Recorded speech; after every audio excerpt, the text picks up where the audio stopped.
So today let's explore what's inside of a synchroscope and how does it work. I already explored the vibrating reed frequency meter, a power factor meter, a watt meter. So a synchroscope is probably the last piece for my collection of weird analog meters typically used in power plants or substations. This thing indicates the phase difference between two AC voltages. And you typically use it when connecting a generator to mains, or even when running more generators in parallel. Before connecting your generator to mains, you have to spin it up to roughly the mains frequency or slightly more, and when the frequencies are close, this needle is spinning slowly and you're waiting for the moment to switch it to mains.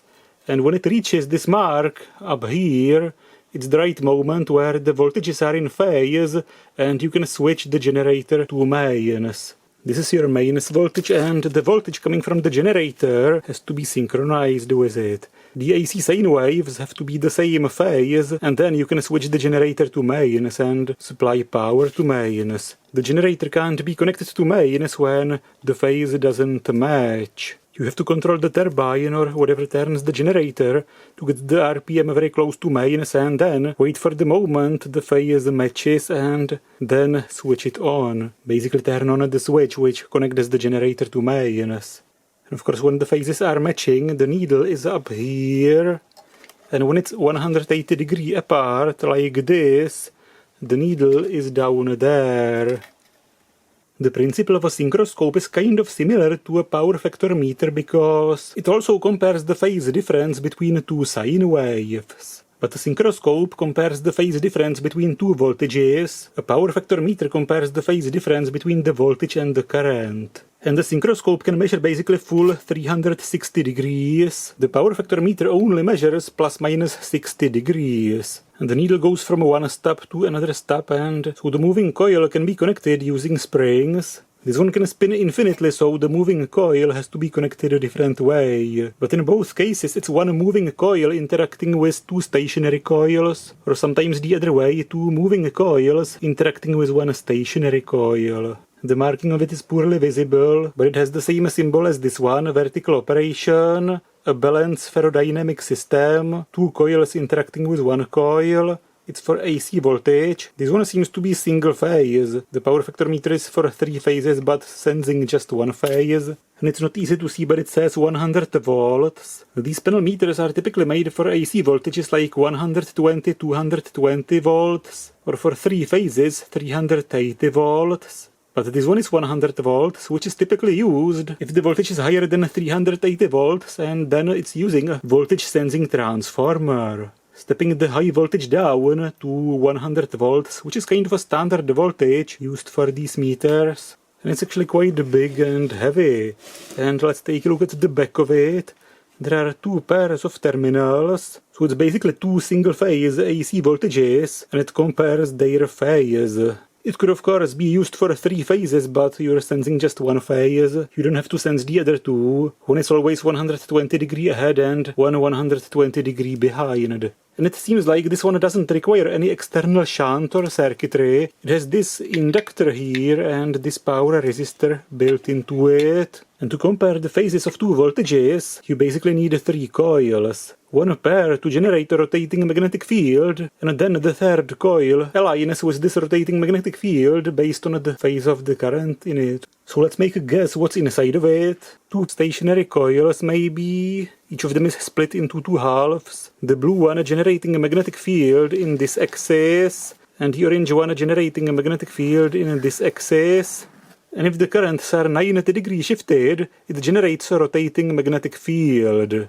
And then there is this purple coil rotating inside of it, and it aligns with the magnetic field, the rotating one, based on the phase angle of the current in it. And it probably has an iron core, because it says ferrodynamic. And I guess one pair of the stationary coils is connected via a resistor and the other pair via an inductor. And this resistor and inductor is probably what you can see on the back of it. This is an inductor with an iron core, and this is a power resistor with some resistive wire. And the rotating coil is probably just connected straight to the terminals, or maybe a resistor in a series or something. Maybe the bearings are the connections to it, or is it something more complex? Peeking under the cover of the inductor, There is basically a winding on it. Seems to say something like 1300 turns, 0.2 millimeters diameter. Not sure. The other coil says the same. Let's measure the terminals. One pair says about 530 ohms and the other 350 ohms, and between the pairs it's not connected. But now let's open it. It has 4 screws in the corners, and now after removing the screws it should open. And that's it.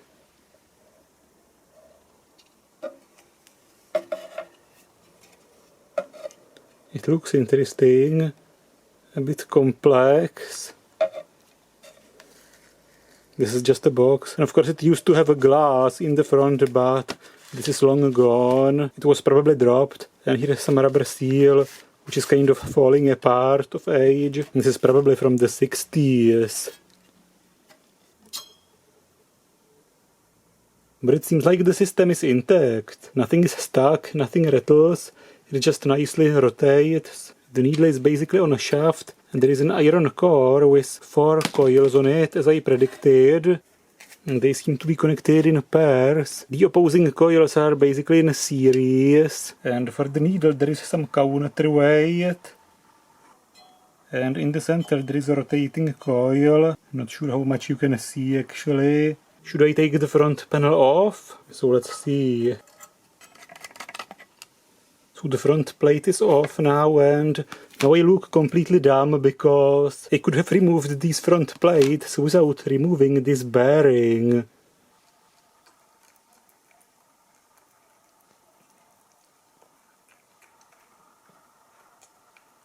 So here's this system with this circular iron core made of iron layers.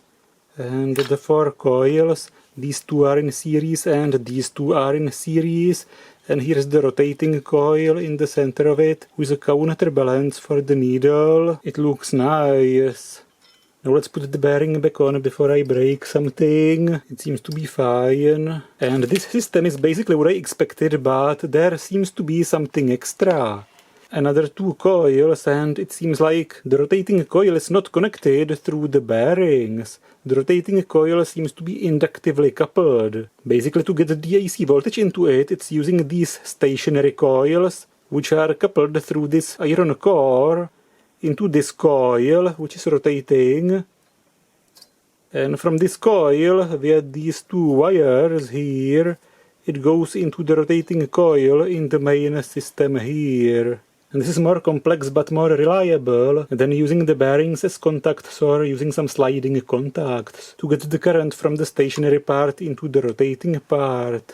And these 2 coils seem to say something like 2500 turns, 0.1 mm diameter wire, and they're again in series using this wire. So this is quite a clever solution. The connection to the rotating coil in the system is actually done inductively from these coils into this coil, which is then connected through wires into the center coil here. It seems the magnetic field of these 2 coils goes through this core here into the center, and then it continues into the bit in the center which doesn't turn with this rotary system, and then it goes through this rotating coil, and then it somehow completes back into these coils. So it's basically like a transformer, but with the secondary of it spinning. And this metal, probably aluminium structure for the spinning coil, has cuts in it, these slots and holes, to prevent it from forming a short turn. Nice. So I was right with this part of it, but the rotating coil is connected via a transformer. This is an absolutely amazing bit of engineering, isn't it? And the stationary coils also have some marking, seems like 1600 turns, 0.15 millimeters wire diameter, all 4 identical. And this pair of terminals is for the stationary coils. One terminal goes to both pairs, and the other one goes to one pair via a resistor and to one pair via the inductor. And these are on the back. And the other pair of terminals goes to these coils, which form a primary of the transformer, and the secondary is this coil which turns. The magnetic lines go through the axis of the coil, so it basically couples into the coil no matter the position. And the rotating system has an aluminium disc or a ring on it, which goes through this gap in probably a permanent magnet, which kind of dampens it or applies some braking force when it's moving, and this prevents the needle from oscillating. Without this, the needle oscillates until the oscillations fade out and it reaches the destination. But with this dampening, it doesn't oscillate, it just maybe slightly overshoots the destination and quickly lands there. And this magnetic braking is different from a mechanical brake. A magnetic brake applies the more magnetic braking, the faster it moves, and it has no braking force when it's stationary or very slow. On the other hand, a mechanical brake would have the most braking force when it's not moving, which would basically make the system stuck. And of course the paint is falling off this one. Can I fix it using a clear coat? Let's try a matte clear lacquer. I put a lacquer on both, it dried out now, and it seems that when the needle is vertical, the rotating coil aligns with the coils that are connected via the resistor, and when the needle is horizontal, the rotating coil aligns with the coils that have the inductor in series. From this pair of coils, this wire goes into the inductor. Of course, because the current going through the resistor is in phase with the voltage, the current in the inductor is lagging 90 degrees after the voltage. Now it's reassembled and not sure which pair of terminals should be connected to mains and which one should be connected to the generator, but it's typically connected in such a way that when the generator is faster, it's turning clockwise, and when the generator is slower than mains, it's turning counterclockwise. Now let's do a simple test. Let's connect both pairs of terminals to the same voltage, and then it should point here. Here is the voltage, and I'm measuring the current draw separately for each pair of terminals to see if the current draw isn't excessive, and I will turn up my variac. 20, 30 volts, 40, 50, 60... 100 roughly. It's pointing down, and each input draws about 50 milliamps. It's pointing down probably because the polarity of one pair of the terminals have to be flipped. Let's flip one pair of the terminals. That's it. And now...